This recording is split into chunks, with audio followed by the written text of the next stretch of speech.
அனைவருக்கும் வணக்கம். வாசிப்பவர் ஸ்ரீமதி செல்லம்மாள். திரு சூர்யா சேவியர் அவர்கள் எழுதிய காவிரி நீரோவியம் நூலை தொடர்ந்து கொண்டிருக்கின்றோம்.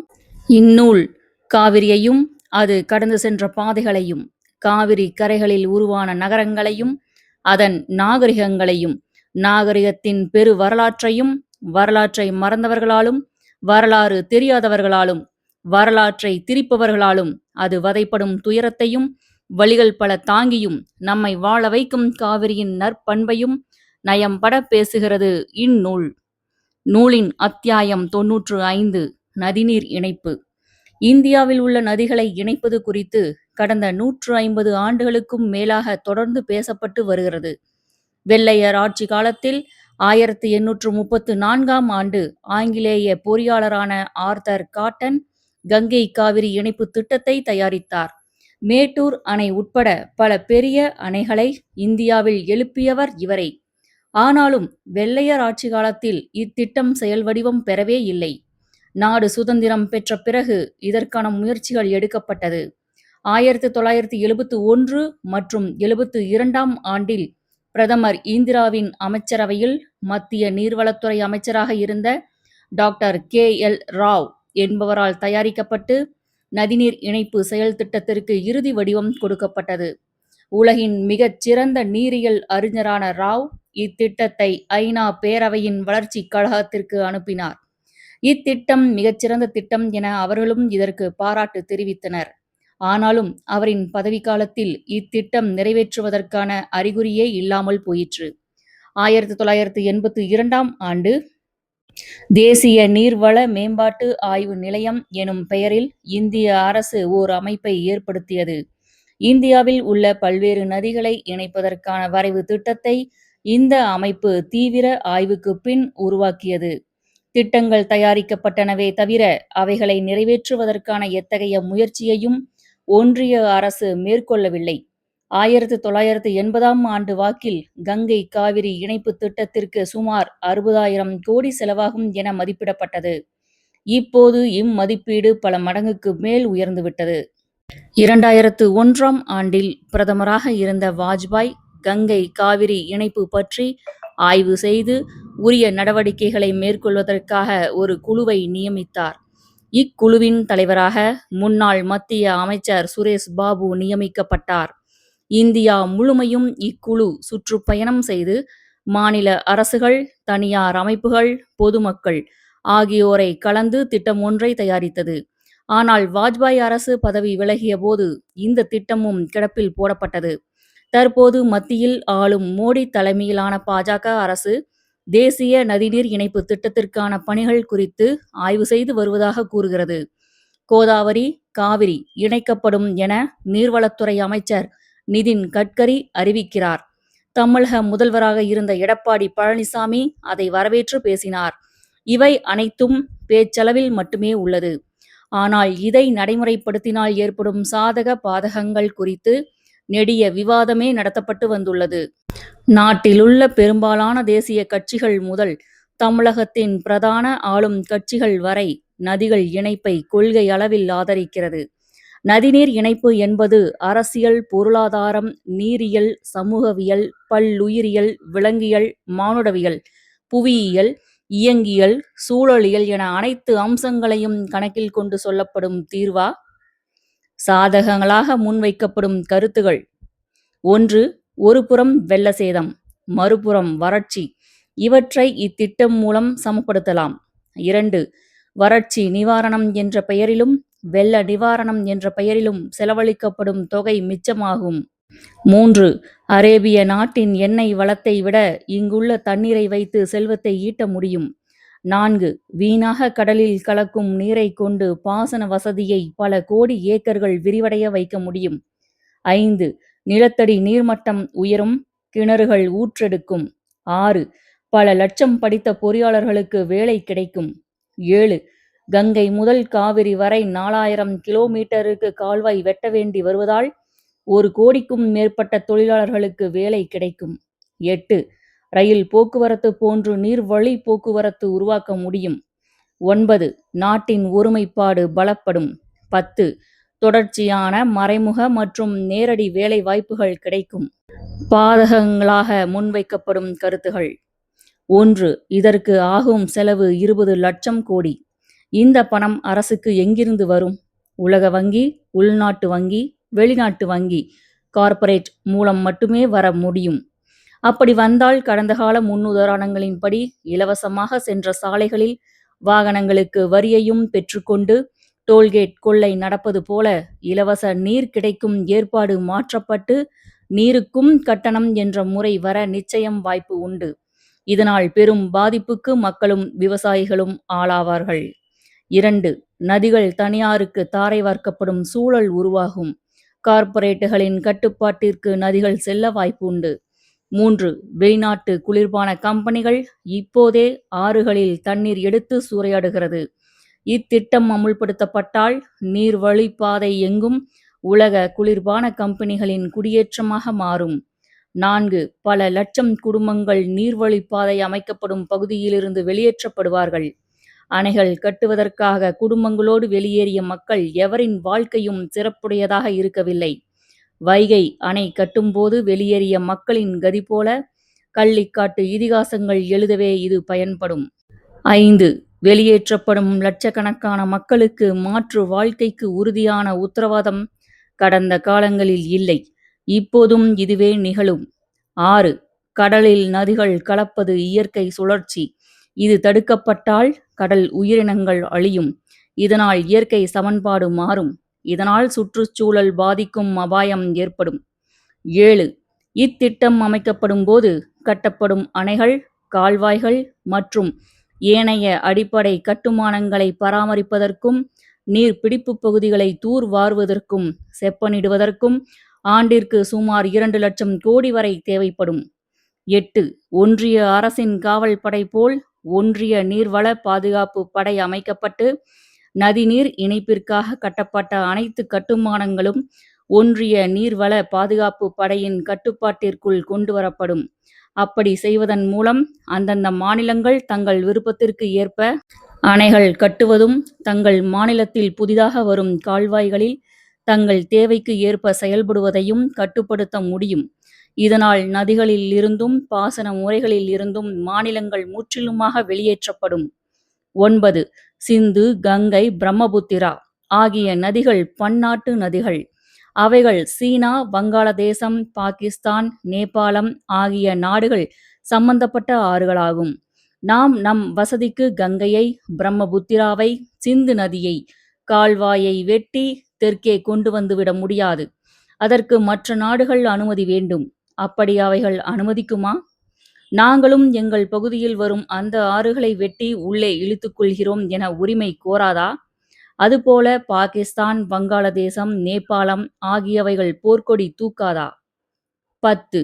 இதன் மூலம் இந்திய பொருளாதாரம் பேரழிவை சந்திக்கும்.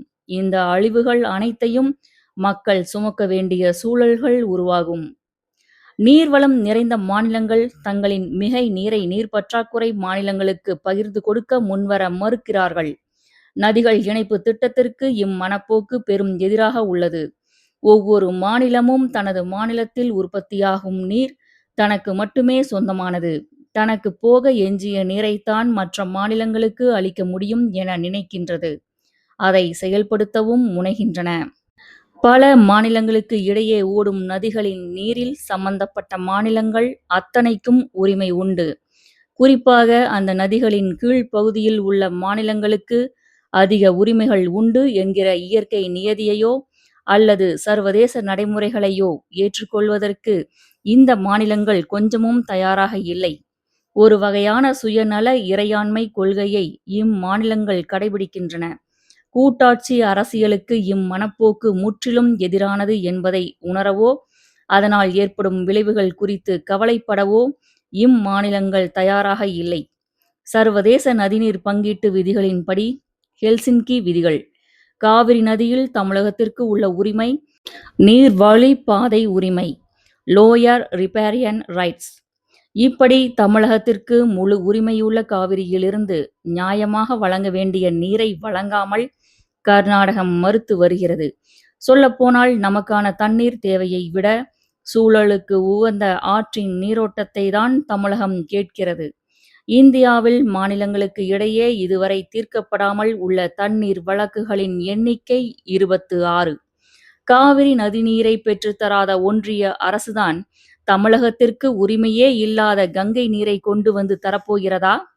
அதுவும் உத்தரகாண்ட், உத்தரப்பிரதேசம், ஜார்க்கண்ட், பீகார், மேற்கு வங்காளம், ஒடிசா, ஆந்திரா என 7 மாநிலங்களை கடந்து கொண்டு வந்து தரப்போகிறதா?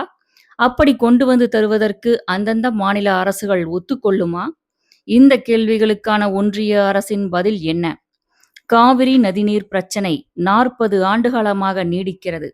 உச்சநீதிமன்றம், நடுவர் மன்றம் ஆகியவை அளித்த தீர்ப்புகளை மதித்து நிறைவேற்றுவதற்கு கர்நாடகம் பிடிவாதமாக மறுக்கிறது.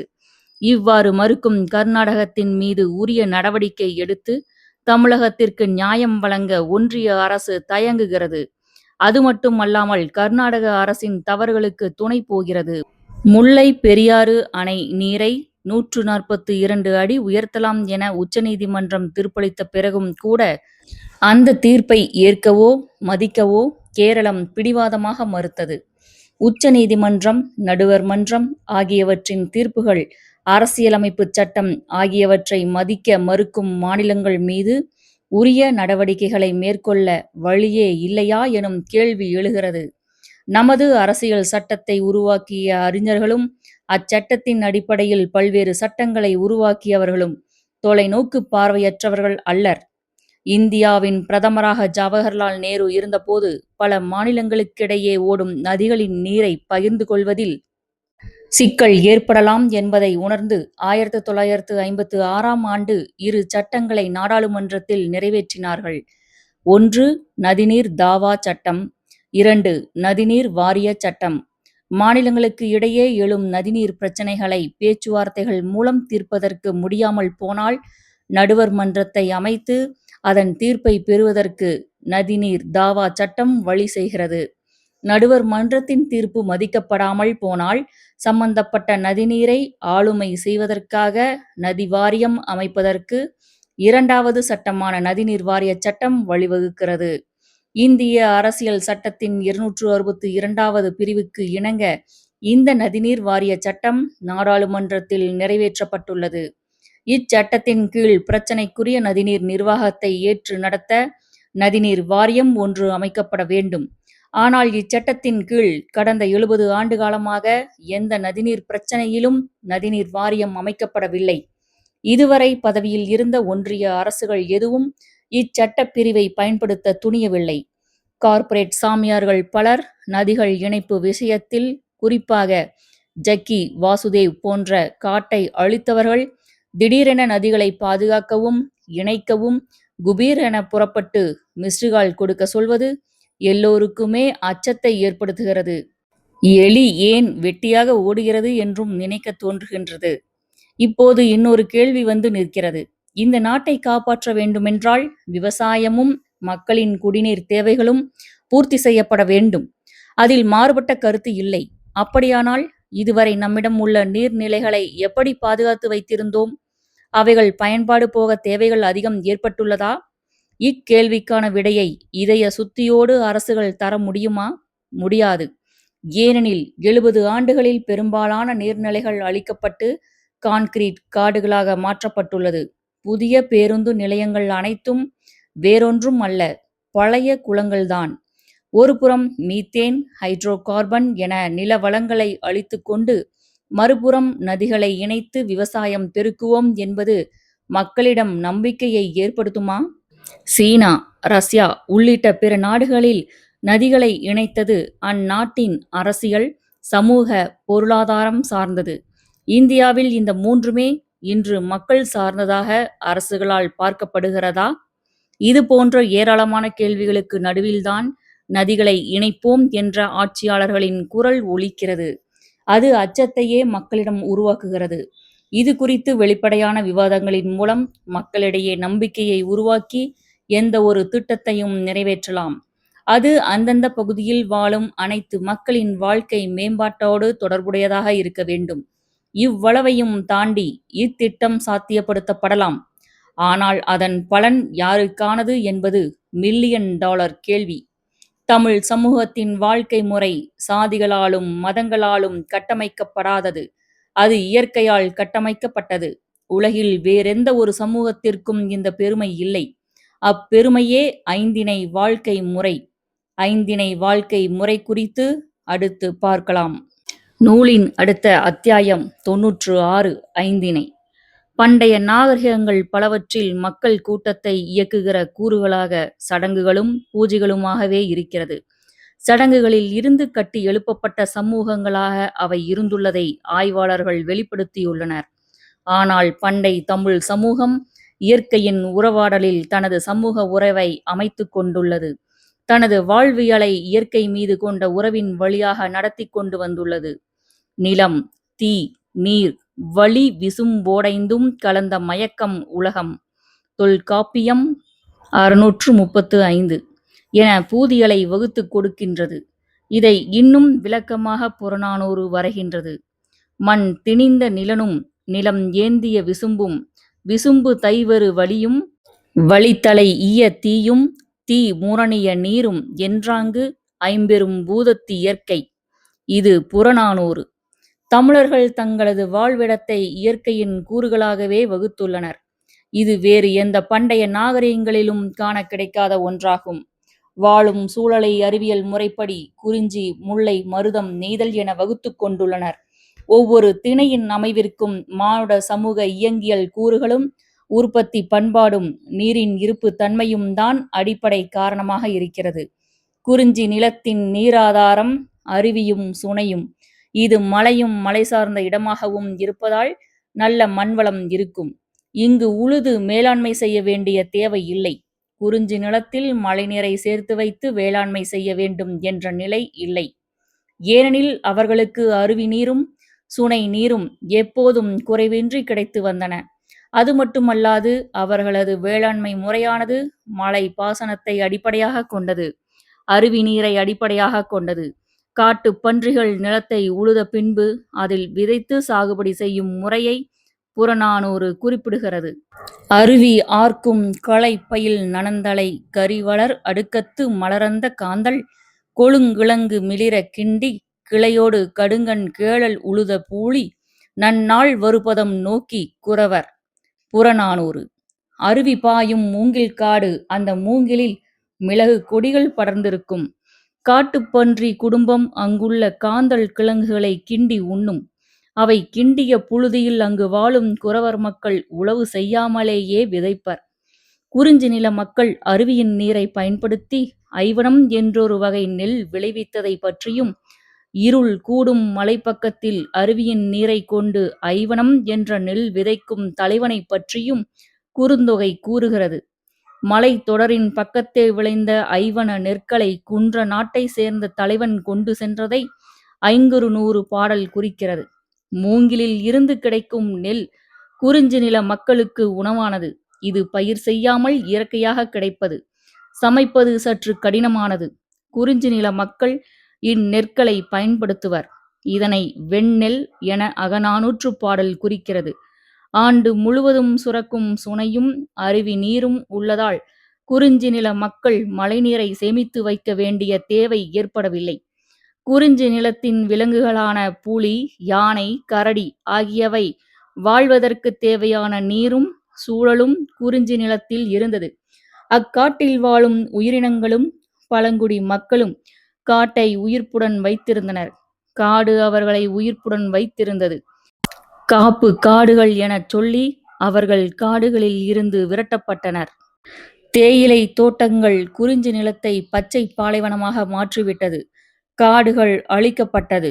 ஒரு சில நாட்கள் பெய்யும் மழை நீரை தன்னகத்தே தேக்கி வைத்துக் கொண்டு சமவெளியில் ஆண்டு முழுக்க நீரோடும் ஆறுகளாக மாற்றும் தன்மையை குறிஞ்சி நிலம் இழந்துவிட்டது. குறிஞ்சி நிலம் அழிக்கப்பட்டால் ஆறுகளோ பாசனமோ இல்லை. உணவுக்கு ஏதேனும் ஒரு நிறுவனத்தை சார்ந்திருக்க வேண்டிய நிலைமைக்கு சமவெளி மக்கள் தள்ளப்படுவார்கள். இப்போதே அந்நிலைக்கு வந்துவிட்டோம். இதனால் குறிஞ்சி, முல்லை, மருதம், நெய்தல் என அனைத்து திணைகளும் பாலையாகும் நிலையில் உள்ளது. குறிஞ்சி நிலத்தில் உள்ள அருவிகள், சுனைகள் பல இப்போது வற்றி போய்விட்டது. முல்லை நிலத்தின் நீராதாரம் குறிஞ்சி சுனையும் காட்டாரும் தான். முல்லை திணை என்றால் காடும் காடு சார்ந்த இடமும். காடு என்றால் எது? காடு என்றால் நாம் அடர்ந்த காட்டை மனதில் நினைத்துக் கொள்கிறோம். குறிஞ்சி நிலம் போல அடர் காடுகளை கொண்டதல்ல முல்லை. முல்லை நிலத்தின் விலங்குகளான மான், முயல் வாழ்வதற்கான சின்ன சின்ன குன்றுகளை, புதர் காடுகளை உள்ளடக்கிய ஒரு மானாவாரி நிலப்பகுதியே முல்லை, அதாவது புஞ்சை நிலம். இன்னும் சொல்லப்போனால் முல்லை திணையில் காடு என்பது மானாவாரி காட்டை குறிப்பதாகும். வரகு, சோளம், குதிரைவாலி போன்ற தானியங்களை விதைக்கும் வேளாண்மையில் ஈடுபடும் மக்கள் வேலைக்குப் போவதை காட்டுக்குப் போகிறோம் என்றே கூறுகின்றனர். வயலை வயக்காடு என்கிறோம். முல்லை நிலத்தின் தொழில் கால்நடை மேய்ப்பது. பட்டிக்காடு என்பது முல்லை நிலத்தை குறிக்கிறது. ஆடுகளை நிலங்களில் அடைத்து வைக்கும் இடத்திற்கு பட்டி என பெயர். காடு என்பது சோளம், கம்பு, சாமை போன்ற தானியங்கள் விளையும் காடு. முல்லை நிலத்தில் விளையும் தானியங்கள் பற்றி சங்க இலக்கியம் பல இடங்களில் குறிப்பிடுகிறது. திணைக்கு இரடி, ஏனல், இருவி எனும் பெயர்களும் உண்டு. வரகு எனும் தானியம் பற்றி சங்க இலக்கியங்களில் குறிப்பிடப்படுகிறது. முல்லை நிலத்தில் உள்ள காட்டாறு ஆண்டின் சில நாட்கள் மட்டுமே தண்ணீரை கொடுக்கும். அதனால் ஆண்டு முழுவதும் நெல் விளைவிக்க முடியாது. எனவே உணவுக்கும் பாலுக்கும் கால்நடைகளை சார்ந்து வாழ வேண்டிய தேவை அவர்களுக்கு ஏற்பட்டது. அதற்கேற்ற பொருள் உற்பத்தியில் மக்கள் ஈடுபட்டார்கள். ஆடுகளையும் அதன் ஆவினங்களையும் மேய்த்து அதன் பயனாய் வரும் பொருட்களை உண்டும் விற்றும் வாழும் வாழ்க்கையை கொண்ட ஆயர்கள் முல்லை நிலத்தின் மக்களாவர். பாலோடு வந்து கூழோடு பெயரும், அதாவது பசுவின் பாலை கொண்டு வந்து வீட்டிலே கொடுத்துவிட்டு வீட்டிலிருந்த சோற்றை கொண்டு செல்லுவதை குறுந்தொகை கூறுகிறது. தமிழகத்தில் அதிகம் அழிக்கப்பட்டிருப்பது முல்லை நில காட்டாறுகள்தான். அவை யாவும் அழிவின் விளிம்பில் உள்ளன. நகரத்து மக்களுக்கு அவை ஆறுகள் என்றே தெரியாத வண்ணம் ஆக்கிரமிக்கப்பட்டுள்ளது. மருத நிலத்தின் நீராதாரம் ஆற்று நீர் மற்றும் கிணற்று நீர். நீர்வளம் மிகுந்த பகுதி மருத நிலம். கல்லணை உள்ளிட்ட பண்டைய நீரியல் கட்டுமானங்கள் அதிகம் மருத நிலத்தின் ஆறுகளில்தான் கட்டப்பட்டன. ஆண்டு முழுவதும் நீரோட்டம் உள்ள வற்றாத ஆறுகளை உடையது மருத நிலம். அந்த ஆறுகளை நம்பி வலுவான பாசன அமைப்பை உருவாக்க முடிந்தது. ஆண்டு முழுவதும் நீரோடுவதால் நிலத்தடி நீரின் வளமும் அதிகம் இருந்தது. இதனால் ஏரி, குளம், கிணறு வெட்டி பாசனம் செய்தார்கள். நெல் விளையும் பூமியானது. தமிழகத்தில் நெல் மிக பழமையான பயிர். இவற்றில் பல சீரிடங்கள் இருந்துள்ளன. முதலில் அடிப்படையான 2 வகைகள் உள்ளன. அவை செந்நெல் என்றும் வெண்ணெல் என்றும் பிரித்தறியப்பட்டன. வெண்ணெல் எனப்படுவது நஞ்சை நிலத்தில் உறுதியான பாசன வசதியில் செய்யப்படுகிறது. செந்நெல் என்பது மானாவாரியாக, அதாவது மழையை மட்டும் நம்பி புஞ்சை நிலத்தில் செய்யப்படுகிறது. பொதுவாக பண்டைய தமிழகத்தில் குறிஞ்சியிலும் முல்லையிலும் செந்நெல் பயிராகியது. சில இடங்களில் மருதநில பகுதியிலும் பயிராகி உள்ளது. பெரிய எருமையான பகடு எனப்படும் காளைகளை வைத்து போரடித்து குவித்த செந்நெல்லை அம்பனம் எனப்படும் மரக்கால்களை கொண்டு அளந்து குவிப்பார்கள் என 10 குறிப்பிடுகிறது. செந்நெல் விளைந்த வயலில் நிறைய பறவைகள் காணப்படும் என கலித்தொகை குறிப்பிடுகிறது. மருத மற்றும் நெய்தல் நிலத்தில் நடைபெறும் ஒரு சிறப்பு சாகுபடி முறைக்கு பழனம் என பெயர். மீன் மற்றும் நெல் சாகுபடி செய்யப்படும் வயலுக்கு பழனம் என பெயர். மதுரை காஞ்சி, மலைப்படுகடாம், குறுந்தொகை, 10 அகநானூறு உள்ளிட்ட இலக்கிய பாடல்களில் பழனம் பற்றிய செய்திகள் பல உண்டு. ஆண்டு முழுவதும் நீரோடிய வற்றாத ஆறுகள் பல இன்று வற்றி விட்டன. நன்னீர் உயிரினங்கள் முற்றாக அழிந்துவிட்டது. கெண்டை, கெளுத்தி, குரவை, விரால், ஆரா, வெளிச்சி, உளுவை, ஐரை, விலாங்கு என பல்வேறு மீன் இனங்கள் இன்று நமது ஆறுகளில் இல்லை. மருத நிலத்தின் விலங்குகளில் ஒன்றான நீர் நாயானது இப்போது பவானிசாகர் அணையின் முகத்வார பகுதிகளில் மட்டுமே காண முடிகிறது. இயற்கைக்கு மாறான பல்வேறு காரணங்களால் மருத நிலம் இன்று அழிவை சந்தித்து வருகிறது. இன்று வாழ தகுதியற்ற இடங்களாக இத்திணை மாறி வருகிறது. நெய்தல் நிலத்தின் நீராதாரம் உவர் நீர் கேணியாகும். சமவெளியின் மத்தியில் இருக்கும் மக்களால் அதிகம் பேசப்படாத நிலம் நெய்தல். மற்ற திணைகளைப் போல நெய்தல் நில மக்களின் வாழ்வியலும் பண்பாட்டு சிதைவும் அதிகம் பேசப்படவில்லை. ஆறுகளின் முகத்வாரங்கள், உப்பங்கழிகள், ஆற்றங்கால்கள், சதுப்பு நிலங்கள், உப்புநீர் ஏரிகள் என பல்வேறு சூழலியல் தகவமைப்பை கொண்ட கடலோரத்தில் உவர்தன்மை கொண்ட பகுதிகளில் அலையாத்திக் காடுகள் வளருகின்றன. காவிரி ஆறு கடலில் சேரும் முகத்வாரமான முத்துப்பேட்டையிலும் பிச்சாவரத்திலும் அலையாத்திக் காடுகள் அதிக அளவில் உள்ளன. அதுபோல தாமிரவருணி ஆறு கடலில் கலக்கும் தூத்துக்குடி மாவட்டத்தின் புன்னைக்காயல், பழைய காயல் பகுதிகளிலும் அலையாத்திக் காடுகள் இருக்கின்றன. தூத்துக்குடி, வைப்பாறு பகுதிகளிலும் வைகை ஆறு சேருமிடமான ராமநாதபுரம் மாவட்டத்தின் தேவிப்பட்டினம், மூக்கையூர் பகுதியிலும் கண்டல் காணப்படுகின்றன. தாமிரவருணி ஆற்றின் துணை ஆறான பழையாறு கடலில் சேரும் மணக்குடி பகுதியிலும், புதுச்சேரி சங்கராபரணி ஆறு கடலில் கலக்கும் தேங்காய்த்திட்டு, வம்பா, கீரப்பாளையம் பகுதிகளிலும் அலையாத்திக் காடுகள் உள்ளன. ஆறு கடலில் சேரும் இடத்தின் உயிர் சூழல் மிக செழிப்பானது. ஆறு வீணாக கடலில் சேருகிறது என்ற பொது புத்தியின் கற்பிதத்தால் நெய்தல் திணையின் வாழ்வும் சூழலும் பாதிக்கப்பட்டுள்ளது. உயிர் சூழலும் அழிந்து போய்விட்டது.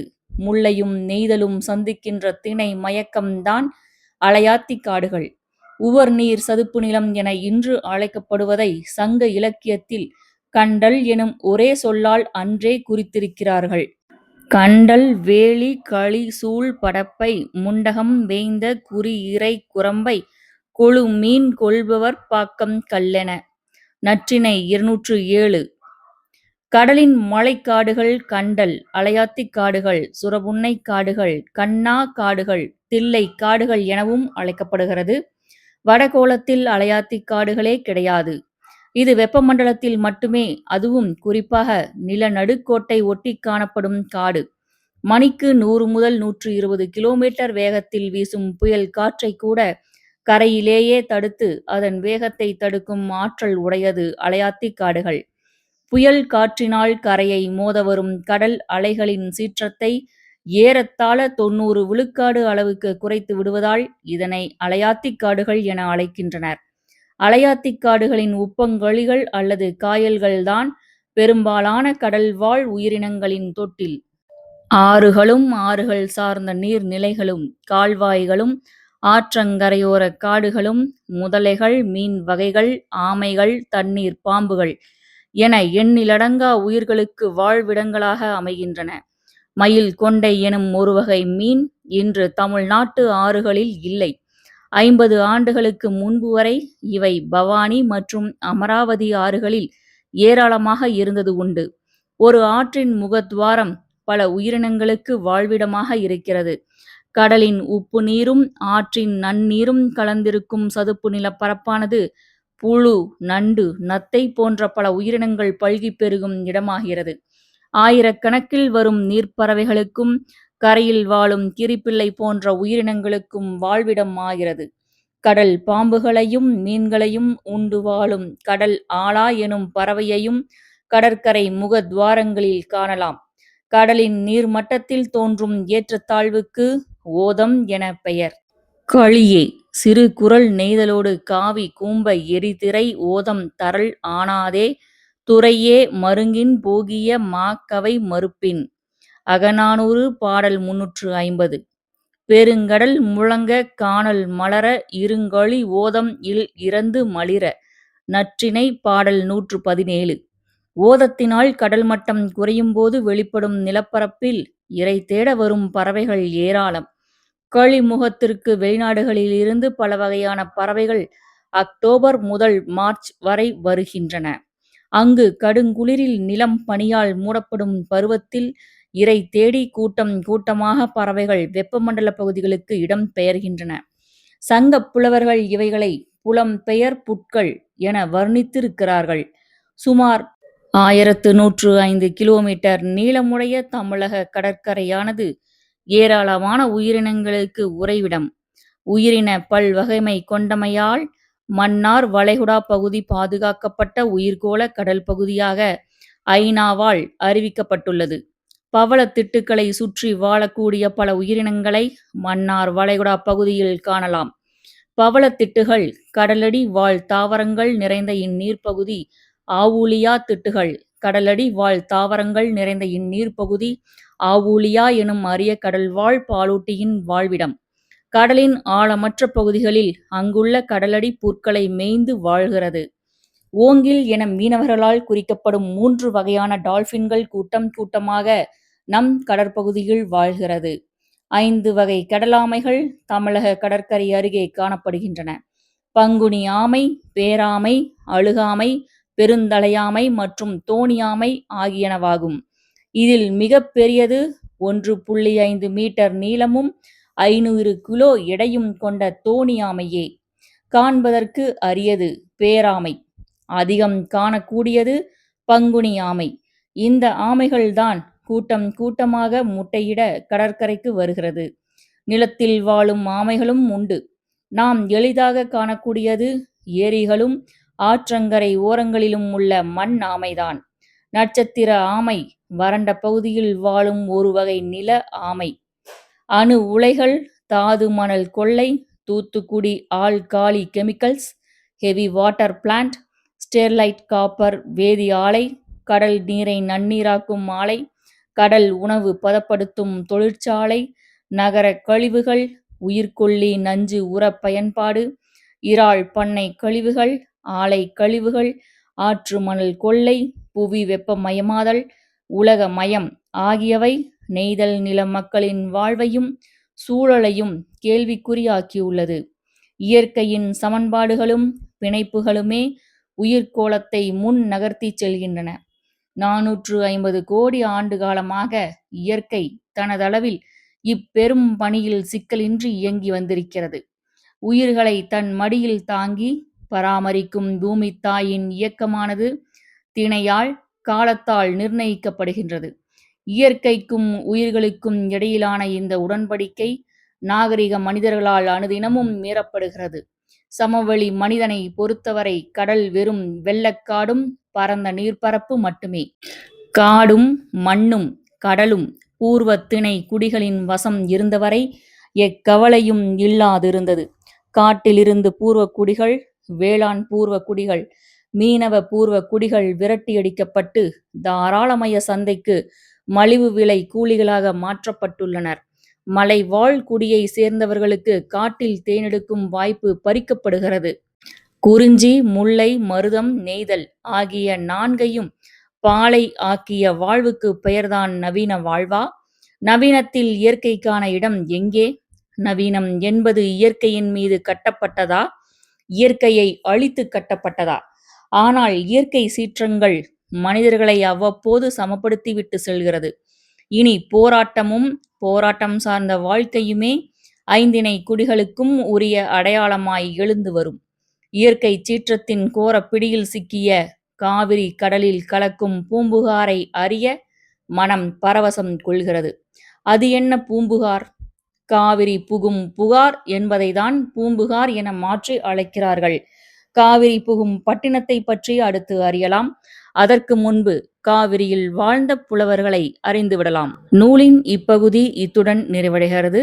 நூலின் அடுத்த அத்தியாயத்தில் காவிரி புலவர்களையும் அவர்கள் வாழ்ந்த ஊர்களையும் காணலாம். நூலின் அத்தியாயங்களை தொடர்ந்து கேட்க ஸ்ரீமதி செல்லம்மாள் வலையொலி அலைவரிசையை பதிவு செய்யுங்கள். ஸ்ரீமதி செல்லம்மாள் தொடர்வாள். நன்றி, வணக்கம்.